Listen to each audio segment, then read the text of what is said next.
Mr. Attorney General, millions of Americans are deeply concerned today that instead of addressing the most pressing issues facing our country, we're watching the Biden-Garland Justice Department be weaponized, that you are using your authorities now to advance far-left policies and attack Republican-led state actions and erode constitutional norms.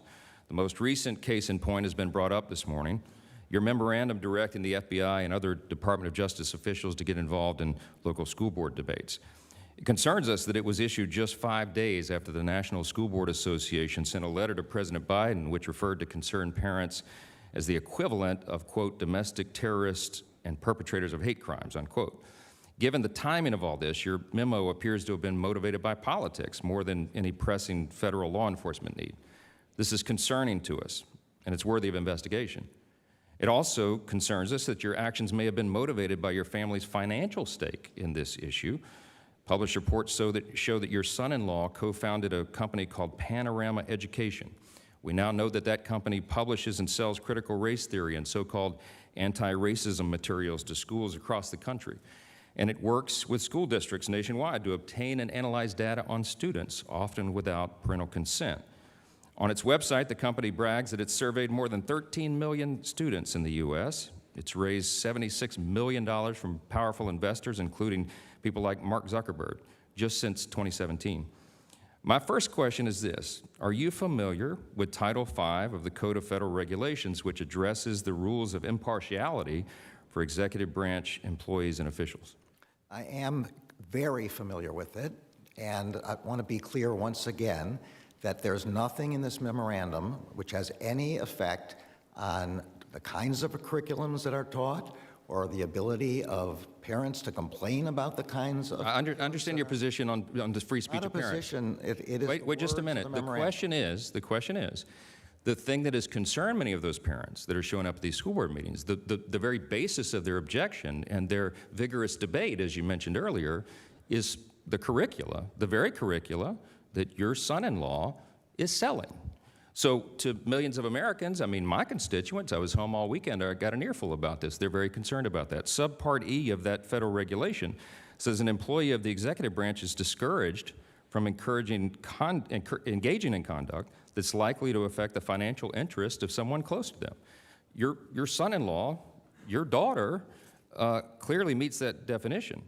And so the question is, did you follow that regulation? Did you have the appropriate agency ethic official look into this? Did you seek guidance as the federal regulation requires? This memorandum is aimed at violence and threats of violence. I understand that, but did you seek ethics counsel before you issued a letter that directly relates to the financial interest of your family? Yes or no? This memorandum does not relate to the financial interests of anyone. It's against... I take that as a no. I take that as a no. Memorandum is against violence and threats of violence. Will you, Mr. Attorney General, will you commit to having the appropriate ethics designee review the case and make the results public? This memorandum is aimed at violence and threats of violence. I understand your talking point. You're not answering my question, Mr. Attorney General. With all due respect, will you submit to an ethics review of this matter, yes or no? There's no company in America, or hopefully no law-abiding citizen in America, who believes that threats of violence should not be prevented. There are no conflicts of interest that anyone could have. According to you, but sir, with due respect, that's the purpose of the federal regulation. We need objective third parties to review our activities. You don't get to make that decision yourself. It doesn't matter. You're the chief law enforcement of this country. This raises questions in the minds of millions of Americans, and your impartiality is being called into question. Why would you not submit to a simple ethics review of that?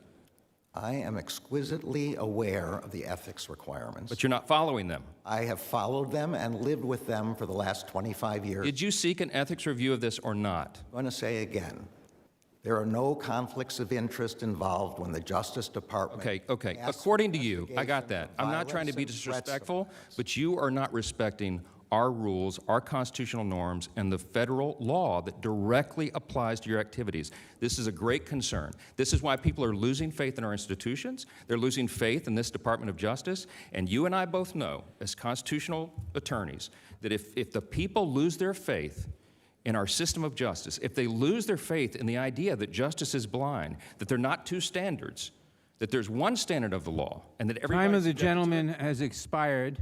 Would the Attorney General like to respond to the innuendo? No, all I can say is I completely agree that the rule of law and respect for it is essential.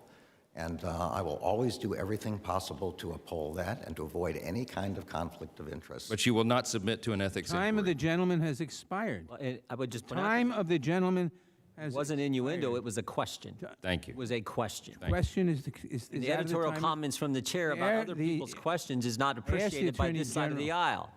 Mr. Johnson of Georgia.